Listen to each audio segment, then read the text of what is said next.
Book Third, Chapter 1 of The Ambassadors, by Henry James.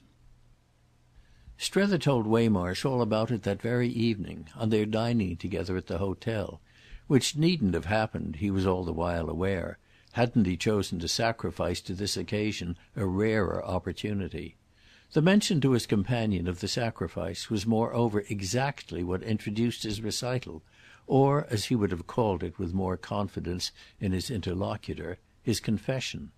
His confession was that he had been captured, and that one of the features of the affair had just failed to be his engaging himself on the spot to dinner.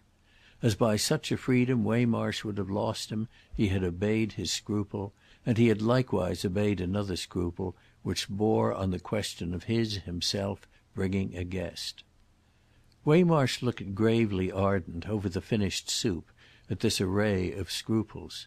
Strether hadn't yet quite got used to being so unprepared for the consequences of the impression he produced. It was comparatively easy to explain, however, that he hadn't felt sure his guest would please. The person was a young man whose acquaintance he had made but that afternoon in the course of rather a hindered enquiry for another person, an enquiry his new friend had just prevented in fact from being vain. "Oh," said Strether, "I've all sorts of things to tell you." And he put it in a way that was a virtual hint to Waymarsh to help him to enjoy the telling. He waited for his fish, he drank of his wine, he wiped his long moustache, he leaned back in his chair, he took in the two English ladies who had just creaked past them and whom he would even have articulately greeted if they hadn't rather chilled the impulse; so that all he could do was, by way of doing something, to say "Merci, François," out quite loud when his fish was brought. Everything was there that he wanted, everything that could make the moment an occasion, that would do beautifully, everything but what Waymarsh might give. The little waxed salle à manger was sallow and sociable. François, dancing over it, all smiles, was a man and a brother. The high-shouldered patronne, with her high-held, much-rubbed hands, seemed always assenting exuberantly to something unsaid. The Paris evening, in short, was, for Strether, in the very taste of the soup, in the goodness, as he was innocently pleased to think of it, of the wine, in the pleasant coarse texture of the napkin and the crunch of the thick-crusted bread. These were all things congruous with his confession, and his confession was that he had, it would come out properly just there if Waymarsh would only take it properly, agreed to breakfast out, at 12 literally, the next day. He didn't quite know where; the delicacy of the case came straight up in the remembrance of his new friend's "We'll see, I'll take you somewhere," for it had required little more than that, after all, to let him right in. He was affected after a minute, face to face with his actual comrade, by the impulse to overcolour. There had already been things in respect to which he knew himself tempted by this perversity. If Waymarsh thought them bad he should at least have his reason for his discomfort, so Strether showed them as worse. Still he was now, in his way, sincerely perplexed. Chad had been absent from the Boulevard Malesherbes, was absent from Paris altogether. He had learned that from the concierge, but had nevertheless gone up and gone up, there were no two ways about it, from an uncontrollable, a really, if one would, depraved curiosity. The concierge had mentioned to him that a friend of the tenant of the Troisième was for the time in possession, and this had been Strether's pretext for a further inquiry, an experiment carried on, under Chad's roof, without his knowledge. I found his friend in fact there keeping the place warm, as he called it, for him, Chad himself being, as appears, in the south. He went a month ago to Cannes, and though his return begins to be looked for, it can't be for some days. I might, you see, perfectly have waited a week, might have beaten a retreat as soon as I got this essential knowledge. But I beat no retreat, I did the opposite. I stayed, I dawdled, I trifled. Above all, I looked round. I saw, in fine, and—I don't know what to call it—I sniffed. It's a detail, but it's as if there were something very good to sniff. Waymarsh's face had shown his friend an attention apparently so remote that the latter was slightly surprised to find it at this point abreast with him. "Do you mean to smell? What of?" "A charming scent, but I don't know." Waymarsh gave an inferential grunt. "Does he live there with a woman?" "I don't know." Waymarsh waited an instant for more, then resumed. "Has he taken her off with him?" "And will he bring her back?" Strether fell into the inquiry, but he wound it up as before. "I don't know." The way he wound it up, accompanied as this was with another drop back, another degustation of the Léoville, another wipe of his moustache and another good word for François, seemed to produce in his companion a slight irritation. "Then what the devil do you know?" "Well," said Strether almost gaily, "I guess I don't know anything." His gaiety might have been a tribute to the fact that the state he had been reduced to did for him again what had been done by his talk of the matter with Miss Gostrey at the London theatre. It was somehow enlarging, and the air of that amplitude was now doubtless more or less—and all for Waymarsh to feel—in his further response. "That's what I found out from the young man." "But I thought you said you found out nothing." "Nothing but that I don't know anything." "And what good does that do you?" "It's just," said Strether, "what I've come to you to help me discover. I mean anything about anything over here. I felt that up there. It regularly rose before me in its might. The young man, moreover, Chad's friend, as good as told me so." "As good as told you know nothing about anything?" Waymarsh appeared to look at some one who might have as good as told him. "How old is he?" "Well, I guess not 30. "Yet you had to take that from him?" "Oh, I took a good deal more, since, as I tell you, I took an invitation to déjeuner." "And are you going to that unholy meal?" "If you'll come with me. He wants you too, you know. I told him about you. He gave me his card," Strether pursued, "and his name is rather funny. It's John Little Bilham, and he says his two surnames are, on account of his being small, inevitably used together." "Well," Waymarsh asked with due detachment from these details, "what's he doing up there?" "His account of himself is that he's only a little artist man. That seemed to me perfectly to describe him. But he's yet in the phase of study, this you know is the great art school, to pass a certain number of years in which he came over. And he's a great friend of Chad's, and occupying Chad's rooms just now because they're so pleasant. He's very pleasant and curious too," Strether added, "though he's not from Boston." Waymarsh looked already rather sick of him. "Where is he from?" Strether thought. "I don't know that either, but he's notoriously, as he put it himself, not from Boston." "Well," Waymarsh moralised from dry depths, "every one can't notoriously be from Boston. Why," he continued, "is he curious?" "Perhaps just for that, for one thing. But really," Strether added, "for everything. When you meet him you'll see." "Oh, I don't want to meet him," Waymarsh impatiently growled. "Why don't he go home?" Strether hesitated. "Well, because he likes it over here." This appeared in particular more than Waymarsh could bear. "He ought then to be ashamed of himself, and as you admit that you think so too, why drag him in?" Strether's reply again took time. "Perhaps I do think so myself, though I don't quite yet admit it. I'm not a bit sure. It's again one of the things I want to find out. I liked him, and can you like people? But no matter." He pulled himself up. "There's no doubt I want you to come down on me and squash me." Waymarsh helped himself to the next course, which, however, proving not the dish he had just noted as supplied to the English ladies, had the effect of causing his imagination temporarily to wander. But it presently broke out at a softer spot. "Have they got a handsome place up there?" "Oh, a charming place, full of beautiful and valuable things. I never saw such a place." And Strether's thought went back to it. "For a little artist man." He could in fact scarce express it. But his companion, who appeared now to have a view, insisted. "Well?" "Well, life can hold nothing better. Besides, they're things of which he's in charge." "So that he does doorkeeper for your precious pair?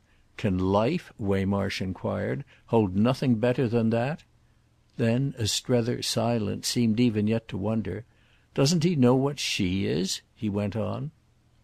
"I don't know. I didn't ask him. I couldn't. It was impossible. You wouldn't either. Besides, I didn't want to. No more would you." Strether in short explained it at a stroke. "You can't make out over here what people do know." "Then what did you come over for?"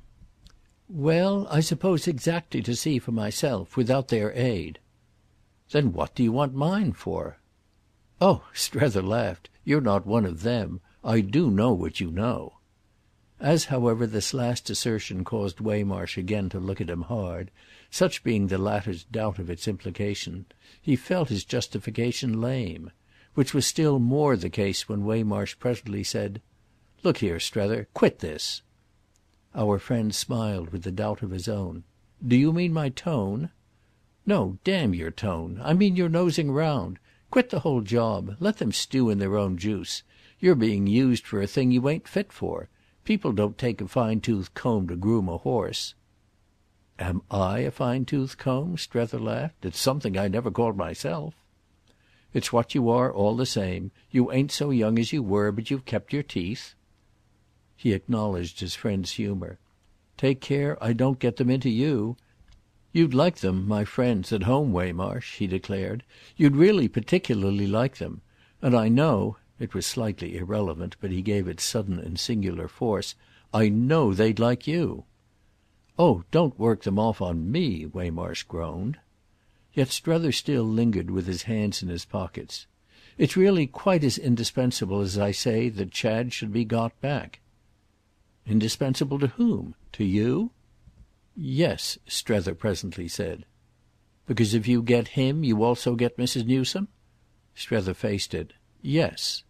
"And if you don't get him you don't get her?"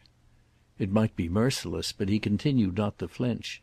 "I think it might have some effect on our personal understanding. Chad's of real importance, or can easily become so if he will, to the business." "And the business is of real importance to his mother's husband?" "Well, I naturally want what my future wife wants. And the thing will be much better if we have our own man in it." "If you have your own man in it, in other words," Waymarsh said, "you'll marry. You personally. More money. She's already rich, as I understand you, but she'll be richer still if the business can be made to boom on certain lines that you've laid down." "I haven't laid them down," Strether promptly returned. "Mr. Newsome, who knew extraordinarily well what he was about, laid them down 10 years ago." "Oh well," Waymarsh seemed to indicate with a shake of his mane, "that didn't matter." "You're fierce for the boom anyway." His friend weighed a moment in silence the justice of the charge. "I can scarcely be called fierce, I think, when I so freely take my chance of the possibility, the danger, of being influenced in a sense counter to Mrs. Newsome's own feelings." Waymarsh gave this proposition a long hard look. "I see. You're afraid yourself of being squared. But you're a humbug," he added, "all the same." "Oh!" Strether quickly protested. "Yes, you ask me for protection, which makes you very interesting, and then you won't take it. You say you want to be squashed." "Ah but not so easily. Don't you see," Strether demanded, "where my interest, as already shown you, lies? It lies in my not being squared. If I'm squared, where's my marriage? If I miss my errand I miss that, and if I miss that I miss everything. I'm nowhere." Waymarsh, but all relentlessly, took this in. "What do I care where you are if you're spoiled?" Their eyes met on it an instant. "Thank you awfully," Strether at last said, "but don't you think her judgment of that—" "Ought to content me? No." It kept them again face to face, and the end of this was that Strether again laughed. "You do her injustice. You really must know her. Good night." He breakfasted with Mr. Bilham on the morrow, and, as inconsequently befell, with Waymarsh massively of the party. The latter announced at the 11th hour, and much to his friend's surprise, that, damn it, he would as soon join him as do anything else; on which they proceeded together, strolling in a state of detachment practically luxurious for them to the Boulevard Malesherbes, a couple engaged that day with the sharp spell of Paris as confessedly, it might have been seen, as any couple among the daily thousand so compromised. They walked, wandered, wondered, and a little lost themselves. Strether hadn't had for years so rich a consciousness of time, a bag of gold into which he constantly dipped for a handful. It was present to him that when the little business with Mr. Bilham should be over he would still have shining hours to use absolutely as he liked. There was no great pulse of haste yet in this process of saving Chad, nor was that effect a bit more marked as he sat, half an hour later, with his legs under Chad's mahogany, with Mr. Bilham on one side, with a friend of Mr. Bilham's on the other, with Waymarsh stupendously opposite, and with the great hum of Paris coming up in softness, vagueness, for Strether himself indeed already positive sweetness, through the sunny windows toward which, the day before, his curiosity had raised its wings from below. The feeling strongest with him at that moment had borne fruit almost faster than he could taste it, and Strether literally felt at the present hour that there was a precipitation in his fate. He had known nothing and nobody as he stood in the street, but hadn't his view now taken a bound in the direction of every one and of everything? "What's he up to? What's he up to?" Something like that was at the back of his head all the while in respect to little Bilham. But meanwhile, till he should make out, every one and everything were as good as represented for him by the combination of his host and the lady on his left. The lady on his left, the lady thus promptly and ingeniously invited to meet Mr. Strether and Mr. Waymarsh, it was the way she herself expressed her case, was a very marked person, a person who had much to do with our friend's asking himself if the occasion weren't in its essence the most baited, the most gilded of traps. Baited it could properly be called when the repast was of so wise a savour, and gilded surrounding objects seemed inevitably to need to be when Miss Barrace, which was the lady's name, looked at them with convex Parisian eyes and through a glass with a remarkably long tortoise-shell handle. Why Miss Barrace? Mature, meagre, erect and eminently gay, highly adorned, perfectly familiar, freely contradictious and reminding him of some last-century portrait of a clever head without powder, why Miss Barrace should have been in particular the note of a trap Strether couldn't on the spot have explained. He blinked in the light of a conviction that he should know later on, and know well, as it came over him, for that matter with force, that he should need to.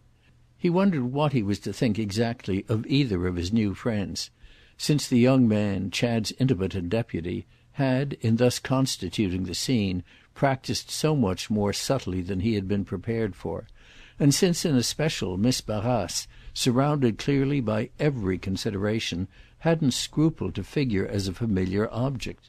It was interesting to him to feel that he was in the presence of new measures, other standards, a different scale of relations, and that evidently here were a happy pair who didn't think of things at all as he and Waymarsh thought.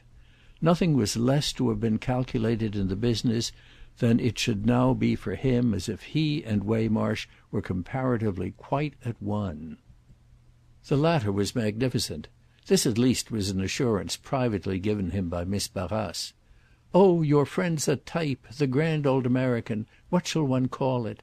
The Hebrew prophet, Ezekiel, Jeremiah, who used, when I was a little girl in the Rue Montaigne, to come and see my father, and who was usually the American minister to the Tuileries or some other court. I haven't seen one these ever so many years. The sight of it warms my poor old chilled heart. This specimen is wonderful. In the right quarter, you know, he'll have a succès fou." Strether hadn't failed to ask what the right quarter might be, much as he required his presence of mind to meet such a change in their scheme. "Oh, the artist quarter and that kind of thing. Here already, for instance, as you see." He had been on the point of echoing "Here? Is this the artist quarter?" but she had already disposed of the question with a wave of all her tortoise-shell and an easy "Bring him to me." He knew on the spot how little he should be able to bring him, for the very air was by this time, to his sense, thick and hot with poor Waymarsh's judgment of it. He was in the trap still more than his companion, and, unlike his companion, not making the best of it, which was precisely what doubtless gave him his admirable sombre glow. Little did Miss Barrace know that what was behind it was his grave estimate of her own laxity. The general assumption with which our two friends had arrived had been that of finding Mr. Bilham ready to conduct them to one or the other of those resorts of the earnest, the aesthetic fraternity which were shown among the sights of Paris. In this character it would have justified them in a proper insistence on discharging their score. Waymarsh's only proviso at the last had been that nobody should pay for him, but he found himself, as the occasion developed, paid for on a scale as to which Strether privately made out that he already nursed retribution. Strether was conscious across the table of what worked in him, conscious when they passed back to the small salon to which, the previous evening, he himself had made so rich a reference, conscious most of all as they stepped out to the balcony, in which one would have had to be an ogre not to recognise the perfect place for easy aftertastes. These things were enhanced for Miss Barrace by a succession of excellent cigarettes, acknowledged, acclaimed, as a part of the wonderful supply left behind him by Chad, in an almost equal absorption of which Strether found himself blindly, almost wildly pushing forward. He might perish by the sword as well as by famine, and he knew that his having abetted the lady by an excess that was rare with him would count for little in the sum, as Waymarsh might so easily add it up, of her licence. Waymarsh had smoked of old, smoked hugely, but Waymarsh did nothing now, and that gave him his advantage over people who took things up lightly just when others had laid them heavily down. Strether had never smoked, and he felt as if he flaunted at his friend that this had been only because of a reason. The reason, it now began to appear even to himself, was that he had never had a lady to smoke with. It was this lady's being there at all, however, that was the strange free thing. Perhaps, since she was there, her smoking was the least of her freedoms. If Strether had been sure at each juncture of what, with Bilham in especial, she talked about, he might have traced others and winced at them and felt Waymarsh wince. But he was in fact so often at sea that his sense of the range of reference was merely general, and that he on several different occasions guessed and interpreted only to doubt. He wondered what they meant, but there were things he scarce thought they could be supposed to mean, and "Oh no, not that!" was at the end of most of his ventures. This was the very beginning with him of a condition as to which, later on, it will be seen, he found cause to pull himself up, and he was to remember the moment duly as the first step in a process. The central fact of the place was neither more nor less, when analysed, and a pressure superficial sufficed, than the fundamental impropriety of Chad's situation, round about which they thus seemed cynically clustered.